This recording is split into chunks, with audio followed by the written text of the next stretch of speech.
Hello and welcome to this new section where we're going to talk about how can you discover your strength and improvement areas in this course on personality development. So in this lecture we will cover how can you find your strengths and improvement area if you are already working in an organization, right? So what do you think? How can you discover your strength and improvement areas? Any thoughts?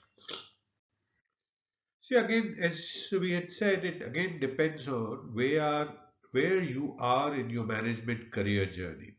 You could be a senior manager at the left hand side. You could be a middle or a middle manager in a large organization, or you could be a fresh MBA student still studying. Right? It again depends on where you are in your management career journey.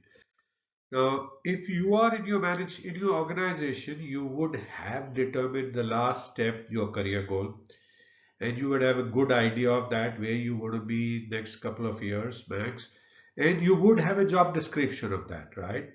So that's where you would be. And what you will now need to do is to determine your strength and weaknesses would be to do what is called a 360-degree assessment on those role competencies. You need to go out and talk to their direct reports if there are any, talk to your peers, talk to your manager, and if possible, also your customers and receive feedback, right, on your role competency. The question is, how can you do that well, right? Okay, so there are three ways you can do that. You can hire an externally qualified executive coach. Executive coach are the people who, like me, have been trained to develop personalities, develop your traits that you want to develop, and they would be good, the starting point, and they've been coached and trained on how to do this 360-degree assessment well on your required role competencies. Second, if you, that would obviously cost some money, right? It will require you to spend some money on hiring an external qualified executive coach. Second could be you could go out to your HR manager to do this for you.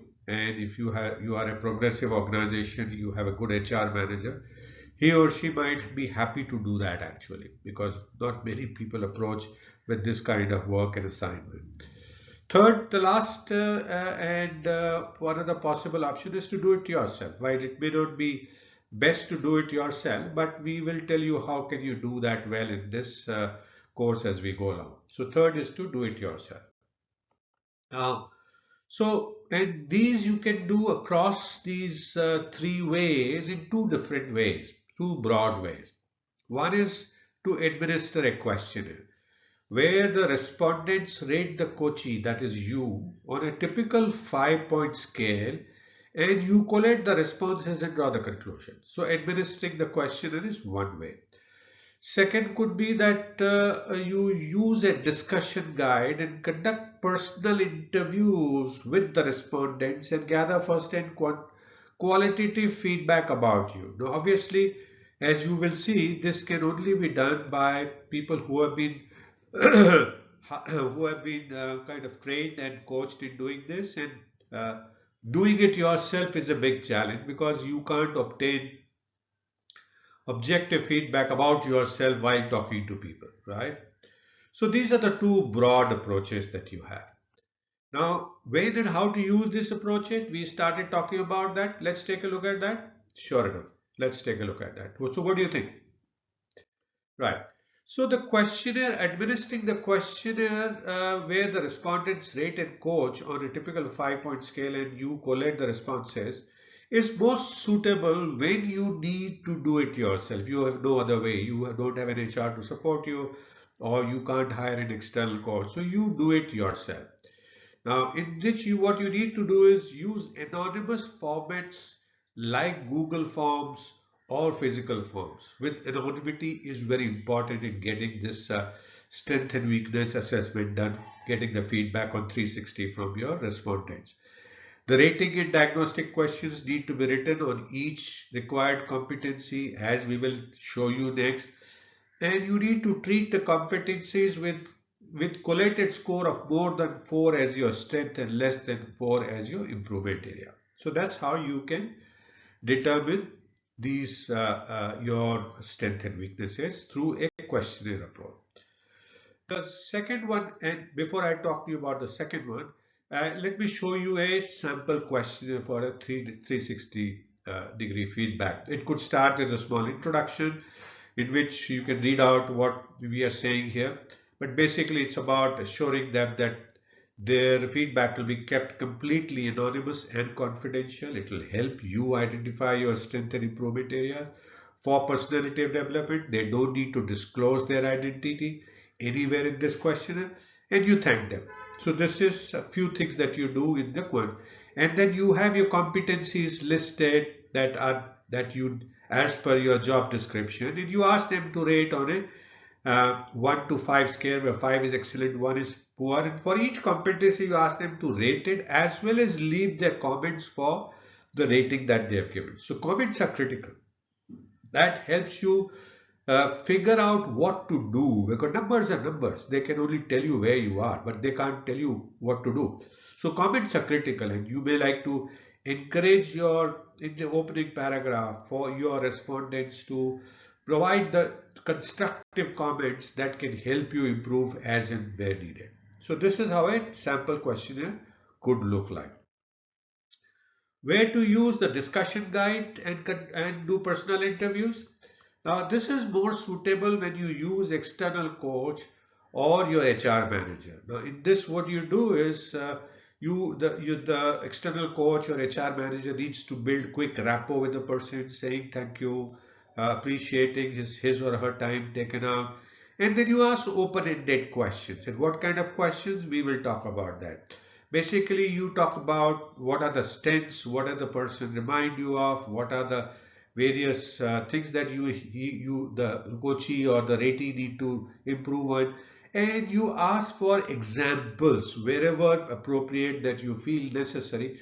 So the good part of this approach is that you can dig deep as it is needed, and you take descriptive notes and you probe, as I was saying, based on the capability being assessed and needed for you to understand. Now, how was this 360 feedback done in real life in this case of that GMHR that we have been talking through?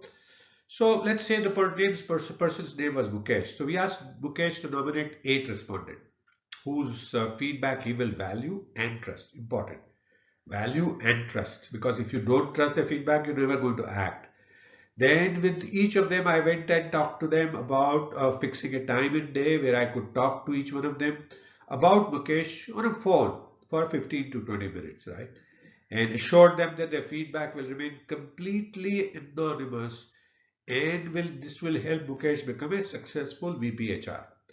And then talk to each one of them and sort their opinion by asking few questions like, what comes to your mind when you think of Mukesh as a VPHR?